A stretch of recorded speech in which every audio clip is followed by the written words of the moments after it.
j'allais enquêter. Mais quand je suis sortie de cette rencontre, la seule chose que je ressentais était la panique. Parce que si c'était vrai, ça signifiait que tout ce que j'avais construit était fondé sur la pourriture. Voilà. Ça signifiait que l'homme qui m'avait ordonné pasteur était un prédateur. Ça signifiait que j'avais été naïve, manipulée, utilisée. Il m'a fallu 1 semaine pour trouver le courage de confronter le pasteur Joachim. Quand j'ai finalement parlé avec lui, sa réaction m'a glacé le sang. Il n'a pas nié. Il a simplement dit que c'était une attaque du diable, que Satan utilisait la sœur Pauline pour détruire l'œuvre de Dieu. Vous écoutez, il a mis la faute à la sœur au lieu d'accepter que c'est lui qui est maudit. Vous écoutez tout ça vraiment. Combien de gens qui sont là dans des églises bâtiments, qui vivent dans des traumatismes. Oh Seigneur, aide tes enfants, toi-même. On écoute.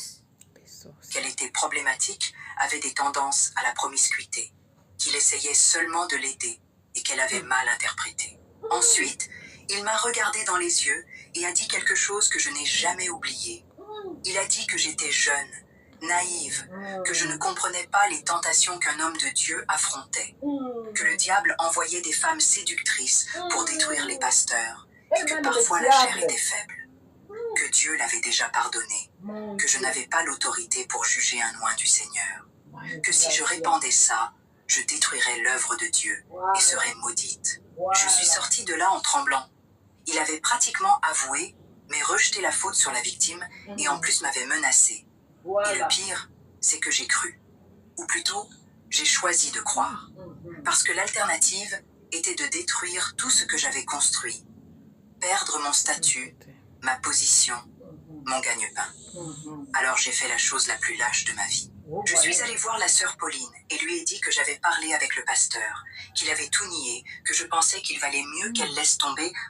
Vous voyez combien de fois la sœur Francine a accepté de quitter ces gens-là pour ne pas entrer dans leur soi-disant business, soi-disant système. J'ai refusé de servir mon Dieu dans les mensonges. J'accepte, j'assume parce que j'aime mon Dieu et j'aime les âmes de Dieu qui vont comprendre ça. Alléluia. Moi, je ne peux pas utiliser les dons que Dieu m'a accordés pour détruire les autres. Non, ça, ce n'est pas bien, bien-aimé dans le Seigneur. Acceptons ce que nous sommes. Assumez ce que nous sommes. Si tu sers Dieu dans la vérité, lui seul, il va toucher ses enfants pour te bénir. Tu n'as pas besoin de manipuler les autres pour soutirer quoi que ce soit. Ça, c'est le bien mal acquis. Vous allez mourir. Vous allez tirer même vos progénitures à cause de la malédiction que vous accumulez. Vous savez, le karma existe. Tu promets quelqu'un que tu n'as pas donné ce qu'il pensait que tu vas faire. Et vous pensez que vous êtes là parce qu'eux, ils sont là, les moutons, que vous êtes en train de manipuler et ils acceptent, oui papa, oui daddy, oui daddy, amen, amen, amen. Mais quand ils trouvent que la promesse que tu les as promis, n'arrive pas, tu sais ce que tu crées dans la personne au moins? En tout cas, vous êtes des maudits vraiment. Que Dieu vous aide à vous repentir publiquement, à demander au peuple de Dieu de vous pardonner aussi. Parce que vous n'êtes pas seulement en train d'offenser Dieu, vous offensez aussi le cœur de ces gens-là que vous êtes en train de tromper. Jour et nuit, vous les trompez. Vous n'avez plus de conscience. Que Dieu vous aide, enfants de Dieu, à comprendre tous ces gens-là, que ce sont des lourds à viscères. Vous n'avez pas besoin d'être guidé par des gens égarés. Restez chez vous, priez dans vos maisons, bien-aimés dans le Seigneur. Dieu, il est là, il vous voit, il vous connaît. Il habite dans vous, il a déjà dit. Vous voulez qu'on vous dise quoi pour comprendre tout ça, bien-aimé? On savait tout ce qui se passe là-bas, que ce n'est pas de Dieu, ce n'est pas des choses de Dieu. Dieu n'est pas là. Dieu a arrivé aussi à nous faire comprendre tout ça, ce n'est pas pour rien. Nous avons vécu aussi des expériences. Pour ne pas créer de division dans l'Église, le regard de trahison qu'elle m'a lancé hante mes rêves encore aujourd'hui. Elle est partie de l'Église cette semaine-là, et je ne l'ai plus jamais revue. J'ai appris plus tard qu'elle avait changé de ville, détruite spirituellement, la foi brisée en éclats. Et j'ai fait semblant que rien ne s'était passé, que tout allait bien, que Dieu avait le contrôle. Mais la graine du doute avait été plantée. J'ai commencé à observer davantage, à faire attention à des choses que j'ignorais avant. J'ai vu comment le pasteur Joachim restait trop longtemps seul avec certaines sœurs jeunes et jolies lors de sessions de conseil. J'ai vu comment il les regardait pendant les cultes. J'ai vu comment plusieurs d'entre elles quittaient l'église soudainement, sans explication. Et pire, j'ai commencé à voir le même schéma chez Boniface. Mon mari aussi avait commencé à faire des sessions privées de libération et de conseil. Lui aussi restait tard à l'église avec des sœurs qui avaient besoin de prières spéciales. Lui aussi rentrait à la maison sentant un parfum féminin qui n'était pas le mien. Quand je questionnais, il devenait furieux. Il disait que j'étais contrôlante, jalouse, que je doutais de l'œuvre de Dieu. Il utilisait des versets bibliques pour me faire taire, pour me faire sentir coupable de questionner son autorité pastorale. Et je me taisais parce que j'avais peur. Peur de perdre le mari. Mais sœur, si vous avez aussi des témoignages comme ça partagés avec moi, n'hésitez pas à me contacter. Ça va édifier les autres. Je vais vous aider vraiment. Je vais prier pour vous aussi, que Dieu vous aide à quitter dans des solitudes, à quitter dans des blessures intérieures comme ça. Ne te tue pas davantage, bien-aimé dans le Seigneur. C'est Dieu qui doit t'aider. Ne cache pas ces gens-là. Ils ne sont pas là pour vous. Ne te détruise pas. Ne te laisse pas vivre dans des choses horribles. Tu vas créer beaucoup de choses dans ton cœur, dans ton esprit. Et tu vas mourir comme ça. Tu vas aller tout droit vers le lieu de tourment. Alors libère-toi aujourd'hui dans le nom de Jésus. Que ces témoignages aussi t'encouragent aussi à dévoiler ces gens-là qui t'ont manipulé, qui ont détruit ta vie. Alors on est là pour ça. Écoutez. Peur de perdre ma position dans l'église. Peur de redevenir cette pauvre fille de la case. En 1993, à 30 ans, j'étais déjà complètement engourdie spirituellement. Je prêchais avec conviction, mais je ne ressentais plus rien. Je parlais de foi, mais la mienne était morte. Voilà. Je conseillais aux femmes d'être soumises à leur mari, même en sachant que beaucoup d'entre eux étaient abusifs. Je demandais des offrandes généreuses, sachant que l'argent allait dans nos poches, pas pour l'œuvre de Dieu. Voilà. J'étais devenue exactement ce que je méprisais. Vous écoutez. Une mercenaire de la foi, une manipulatrice. Et quand la sœur Francine est là, vous demande d'aider les orphelins, les veuves, les démunis, vous n'aidez pas. Mais pour donner à ces gens-là qui vous manipulent, vous êtes toujours là pour donner. Alors, c'est Dieu seul qui sait. Ne te fatigue pas, bien-aimé dans le Seigneur. Partage ton pain à celui qui manque.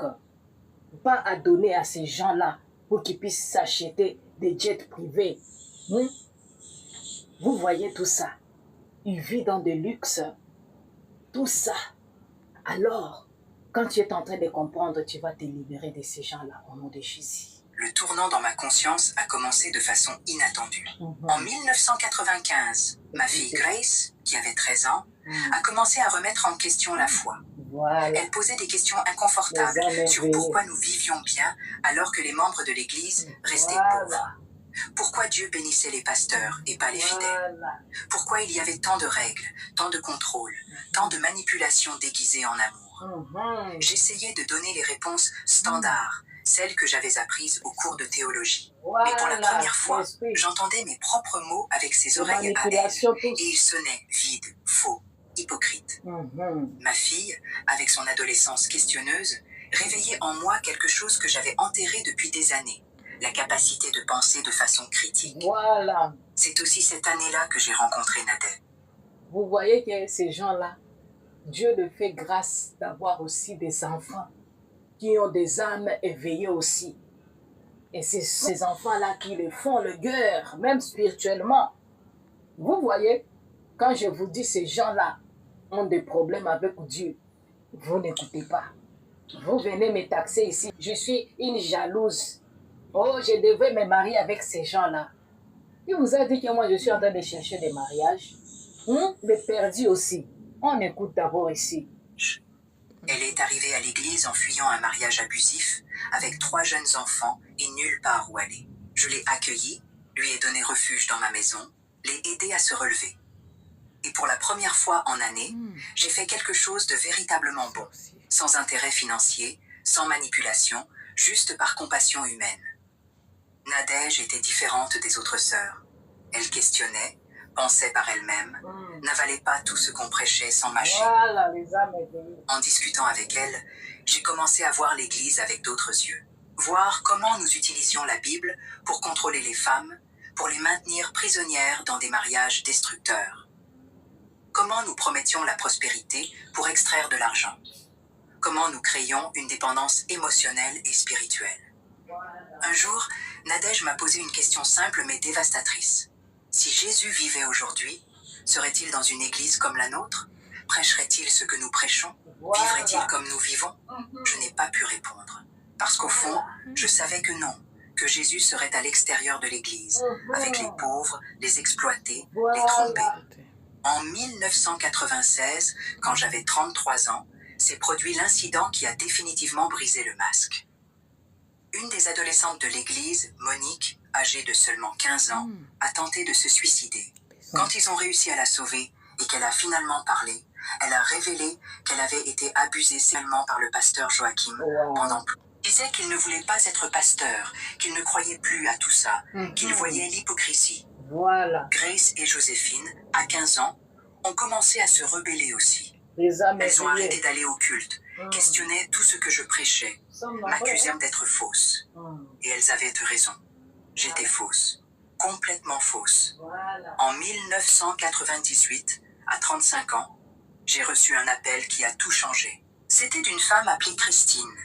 Je vous dis, vous serez un jour choqué, vous allez voir Choukani ou bien Shivra de Marcelo, bien sur les réseaux sociaux pour parler de choses horribles un jour. Vous allez écouter un jour. On continue. Qui disait être ex-membre d'une église de la pentecôtiste Renouveau Divin à Brazzaville.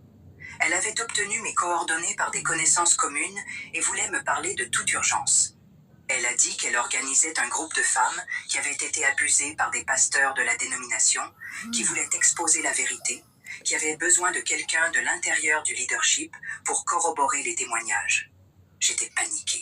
Ma première réaction a été de raccrocher et de bloquer le numéro. Mais elle m'a envoyé une lettre, détaillée, avec des noms, des dates, des situations. Il y avait au moins 20 femmes prêtes à parler publiquement. Et elle savait pour le cas de Monique, pour la dissimulation, pour l'argent payé. Elle a dit que si je ne les aidais pas, elles allaient exposer mon implication aussi.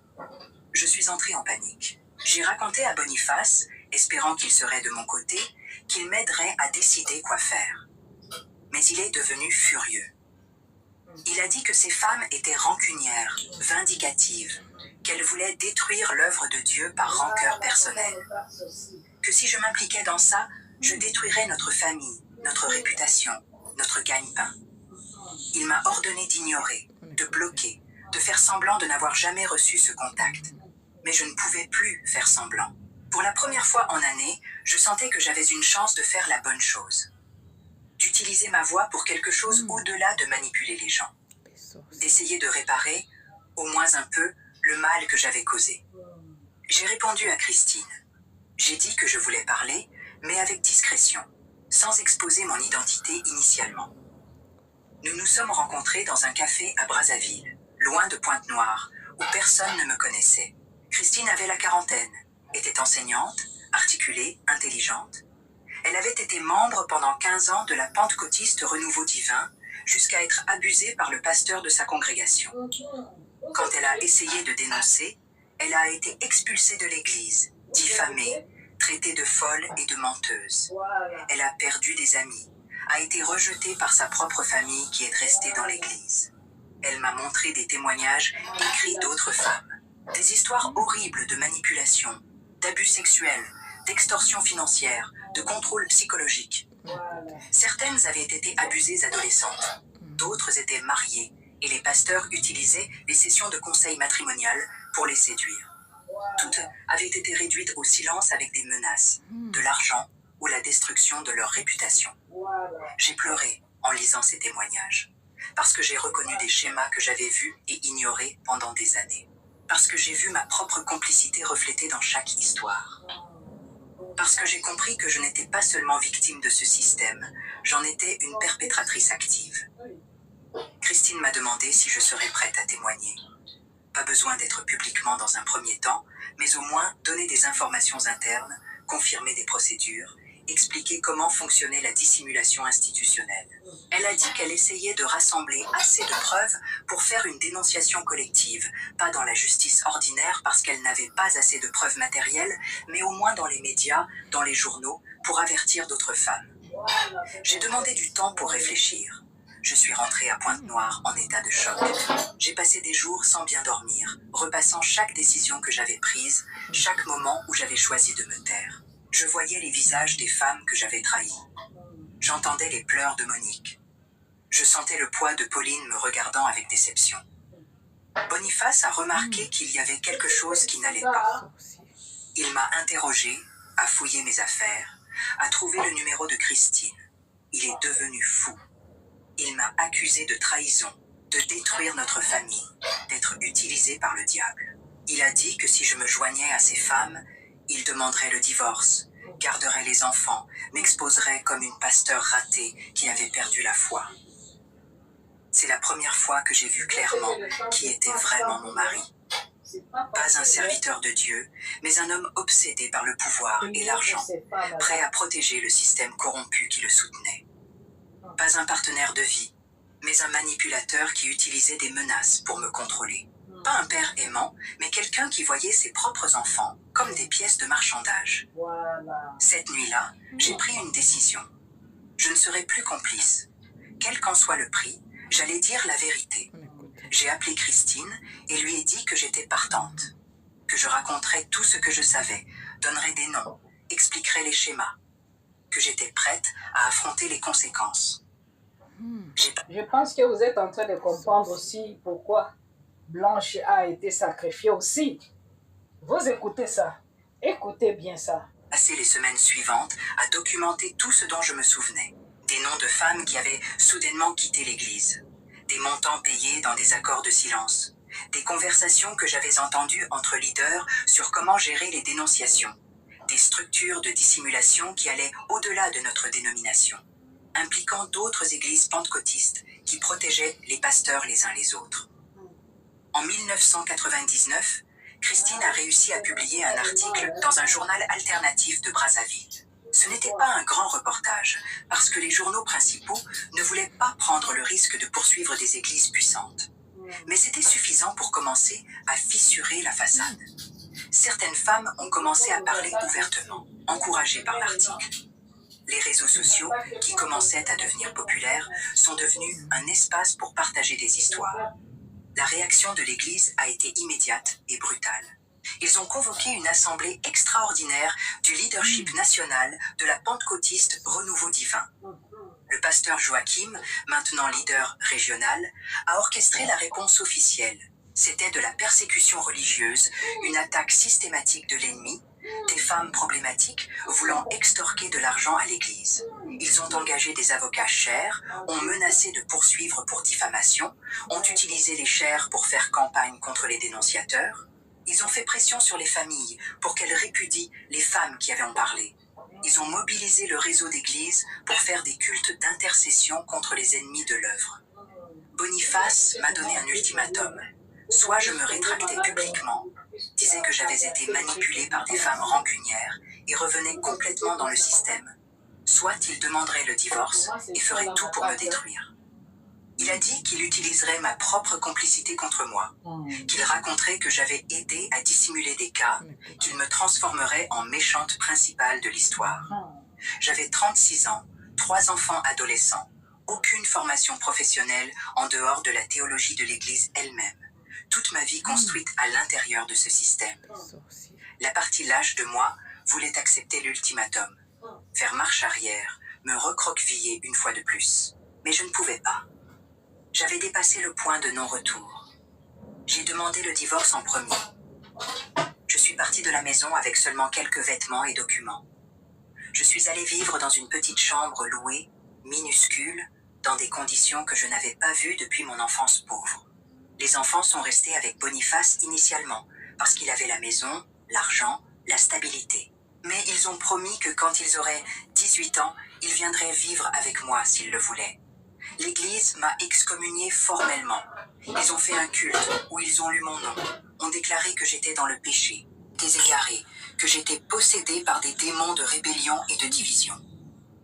Ils ont ordonné à tous les membres de ne pas avoir de contact avec moi, sous peine de discipline. Ma propre mère, sous pression de la congrégation et du pasteur, a rompu les relations avec moi. Elle a dit que j'avais apporté la honte à la famille, qu'elle préférait avoir une fille morte qu'une fille égarée. J'ai tout perdu. Des amis de décennies m'ont tourné le dos. Ma famille m'a répudié. Ma source de revenus a disparu.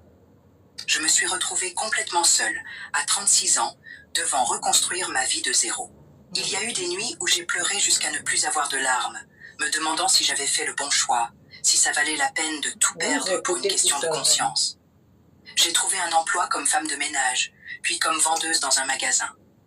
Je gagnais mal ma vie, je vivais dans la gêne, mais c'était de l'argent honnête.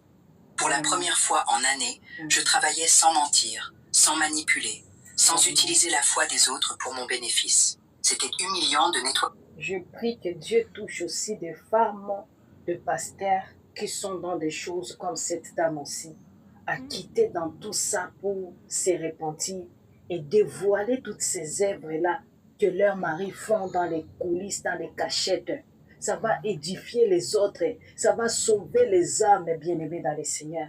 Que Dieu nous aide vraiment, que ça nous ouvre les yeux vraiment. Partagez la vidéo ici pour sauver la vie des autres bien-aimés dans le Seigneur. Que Dieu nous aide vraiment. Priez pour ces femmes de pasteurs qui souffrent là-bas dans leur couple, les agents de Chétani. On écoute. Le sol d'un magasin après avoir été une pasteur respectée, mais c'était libérateur. La thérapie avec Antoinette a continué, même si j'avais à peine l'argent pour payer. Elle faisait parfois un prix social, parfois ne facturait même pas. C'est elle qui m'a aidé à traiter le traumatisme d'avoir vécu si longtemps dans un mensonge, qui m'a enseigné que je pouvais me pardonner sans minimiser le mal que j'avais causé. Que reconnaître une erreur n'est pas une faiblesse, c'est le premier pas vers un vrai changement. En 2000, un an après mon départ, Emmanuel a eu 18 ans et est venu vivre avec moi.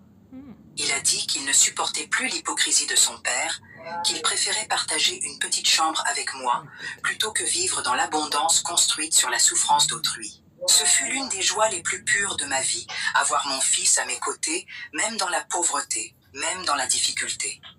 Les jumelles, Grace et Joséphine, ont pris plus de temps. Elles sont restées avec leur père jusqu'à avoir 18 ans, en 2001. Boniface leur avait fait un lavage de cerveau, disant que j'étais folle, égarée, que j'avais abandonné la famille. Mais quand elles ont grandi et ont commencé à mieux comprendre la situation, elles se sont aussi éloignées de lui. Elles ne sont pas venues vivre avec moi parce qu'elles étaient déjà à l'université. Mais nous avons rétabli le contact, progressivement reconstruit la relation. Le dossier que Christine construisait n'a jamais abouti légalement. Les femmes n'avaient pas assez de preuves matérielles. Beaucoup avaient peur de l'exposition publique. Les avocats de l'Église étaient beaucoup plus puissants que toute ressource que nous avions. Mais nous avons obtenu quelque chose d'important. Nous avons alerté d'autres femmes. Nous avons créé un réseau de soutien informel, où les victimes pouvaient partager leurs expériences, trouver de la validation, recevoir des conseils. Je suis devenue une sorte de conseillère non officielle pour les femmes sortant d'églises abusives. Je recevais dans des cafés, dans ma petite maison, par téléphone. Je ne facturais rien, je n'avais pas de structure formelle. J'étais juste une femme qui avait vécu cet enfer en aidant d'autres à en échapper. Certaines me remerciaient, disaient que j'avais sauvé leur vie.